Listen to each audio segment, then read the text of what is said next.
Mafkura nima degan savolga yuzlab ta'riflarni keltirish mumkin. Ularni noto'g'ri demagan holatda umumiy tilda, xalqchil, tushunarli tilda aytish mumkinki, mafkura bu jamiyatning ezgu orzu istaklarini amalga oshiruvchi dastur. Mafkura qanday shakllantiriladi degan savolga bitta javob berish mumkin. Mafkura tarbiya orqali shakllantiriladi. Bugun eng katta mafkuraviy xavf bu virtual olamning kirib kelishi. Shu o'rinda bir narsani ta'kidlashimiz kerak. Davlat rahbarining bir gaplari bor. Globallashuv kirib keldi. Biz unga qo'shilmay ilojimiz yo'q.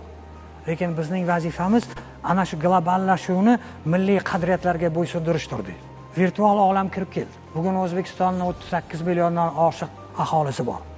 33 million internet foydalanuvchilar bor. Mafkuraviy tahdidlar, xavflar, xurujlar kundan kunga ortib borayotganligini aynan O'zbekiston 2030 strategiyasida ham qayd etiladi. Unda o'ziga xos maqsadlar va vazifalar belgilanadi. Shunday vazifalardan biri mafkuraviy immunitetni rivojlantirish masalasi.